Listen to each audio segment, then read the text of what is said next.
สบายดีเนาะมื้อนี้หมอนสิมาสอนตัดสิ้นมาก่อนเฮาสิไปตัดสิ้นเฮาต้องรู้วิธีแทกสิ้นแล้วเฮาจึงไปยิบเนาะ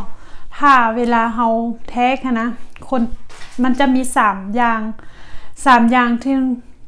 1หั่นแม่นคนที่ว่าเขาเจ้าสะโพกใหญ่เนาะแล้วก็แอวน้อยหรือว่าท้องเขาเจ้าใหญ่หรือว่าสะโพกเขาเจ้าน้อยหั่นนะมันจะแทกยากนิดนึงถ้าคนที่ว่าตุ้ยเนาะถ้าคนที่ว่าจอยนะมันจะแทกง่ายแล้วก็ตัดง่ายเฮามาเรียนเนาะวิธีแทกก่อนเลยเนาะเฮามาแทกเลยเนาะเฮาก่อนเฮาแทกเอวก่อนเฮาแทกเอวเฮาถ้าคนที่ว่าวิธีที่1เนาะคนที่มักเอวสูงนะเฮาต้องแทกเอาเอวเขาเจ้าอยู่สูงเนาะเพราะว่าคนเขาเจ้านุ่งสิ้นบ่คือกันนะแต่คือค่อยธรรมดาปกติเฮาจะนุ่งเอวก็บ่สูงหลายแล้วก็บ่ต่ำหลายอยู่ประมาณก้องใส่บือเนาะ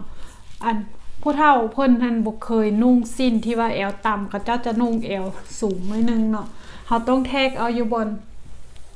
ที่ว่าเขาเจ้านุ่งสิ้นนี่เนาะแล้วเฮาแทกเอวแล้วเฮาก็จดไว้แล้วเฮามาแทกตะโพกวันนี้ตะโพกเอาบนที่ว่าก้นเขาเจ้าใหญ่นี่เนาะถ้าคนที่มีท้องนะเฮาต้องแทกเอาบนท้องกับเจ้านำเพื่อว่ามันจะได้ไล่ง่ายเนาะคันเฮาบ่แทกเอาท้องกับเจ้านำนะท้องตะโพกกับเจ้าจะน้อยโพดน้อยแล้วท้องกับเจ้าใหญ่เวลาเฮามานุ่งสิ้นแล้วสิ้นมันจะแคบเนาะเวลาเฮาแทกตะโพกแล้วเฮาก็จดเมียนแล้วเฮามาแทกความยาวเฮาจะเอายาวอยู่ประมาณบนที่แทกหัวสิ้นนั่นแหละคันเฮาแทกหัวสิ้นอยู่สูงเฮาก็ต้องเอา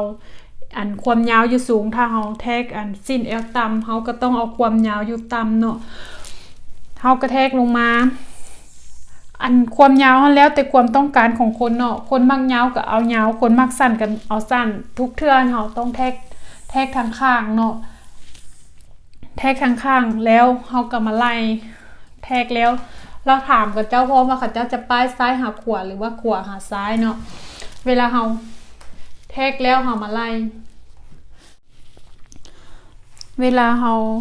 แทกเอวแทกตะโพกความยาวป้ายซ้ายหาขวาหรือขวาหาซ้ายได้แล้วเนาะเฮามาแทกเอวหาร4หอบเอวหาร4เท่าหอบตะโพกหาร4หาร4เท่าเนาะ30หาร4 4 ถ้าเฮาหารบ่ได้เฮาเอาเสือกวัดนี้เฮ็ดพับ4เทื่อก็ได้ถ้าคนมีจักรกิไลเฮาก็เอาจักรกิไลไล่ก็ได้เนาะเฮามาหาร4 31อันนี้มันได้2เนาะ2แล้วเฮามาหารให้มันได้4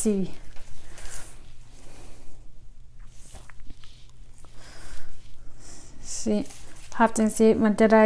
7 นิ้ว7 นิ้วครึ่งหันอยู่ตัวนี้เนาะอันนี้7 นิ้ว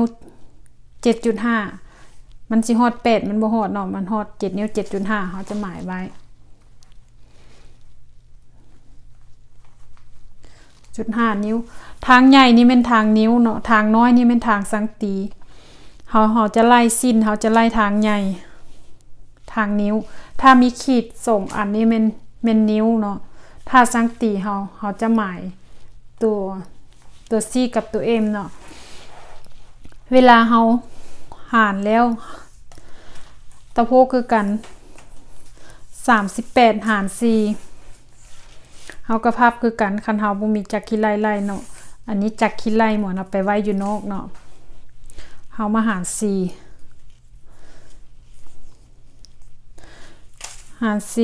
มันได้9 นิ้วครึ่งเนาะ4 9 36อันนี้มัน38มันได้9 นิ้วครึ่ง 9.5 นิ้วเวลาเฮาแทกอันนี้แล้วเฮาก็ไปเต็มเกล็ดมันเนาะหลังจากที่เฮาแทกเกล็ดมันได้แล้วเนาะเฮามาเบิ่งสิ้นเฮาก่อนเนาะว่าสิ้นเฮามันเป็นแนวใดเนาะถ้าสิ้นเขาเจ้าโตที่มันมีตีนยาวเลยเดี๋ยวนี้เนาะมันมีตีนที่ว่าเฮาบ่ได้โตดูกทางกลางมันนะเฮาจะเอาไปรีดตัวนี้หั่นเฮาจะมารีดให้มันเรียบก่อนแล้วเฮาจึงมาโตตีนเนาะ เวลาเฮาสิโตตีนเฮาก็ต้องพับตีนทางลุ่มมันก่อนอันนี้แม่นโตสิ้นที่ว่าตีนเขาเจ้าบ่ได้ตอกสิ้น2ลูกเนาะถ้าสิ้นโตที่ว่าตีนมันเขาเจ้าโต2ลูกนะเฮาต้องเอาสิ้นไปรีดตัวนี้หั่นไปรีดก่อนไปรีดแล้วเฮามาตัดแยกเนาะเฮามาตัดแยกตีนมันก่อนเนาะเฮามาเบิ่งวิธีตัดหลังจากที่เฮารีดตีนมาแล้วเนาะตีนนี้เฮามาตัดแบ่งครึ่ง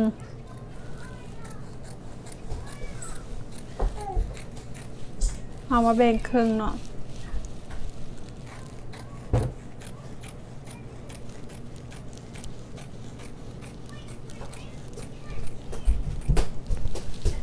หลังจากที่เฮาแบ่งครึ่งแล้วเฮามาคัดตัวที่ว่า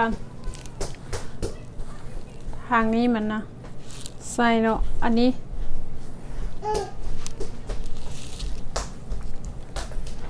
คัดดอกลายมันให้มันซื่อกันเนาะเอาจับลายมัน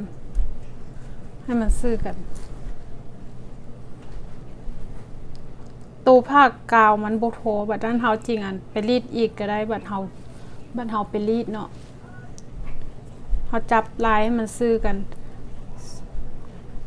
ถ้ามันบ่ซื่อเฮาก็แปรงให้มันซื่อเนาะตัวหยิบตัวนี้ให้มันสำคัญเพราะว่าถ้าลายมันเบี้ยวแล้วเวลาเฮาหยิบออกมาแล้วมันบ่งามเนาะเสียงลูกสายฮ้อง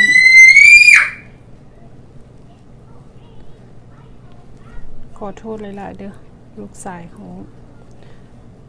เฮาเฮ็ดเดี๋ยวนี้แล้วเฮาก็ไปหยิบเนาะ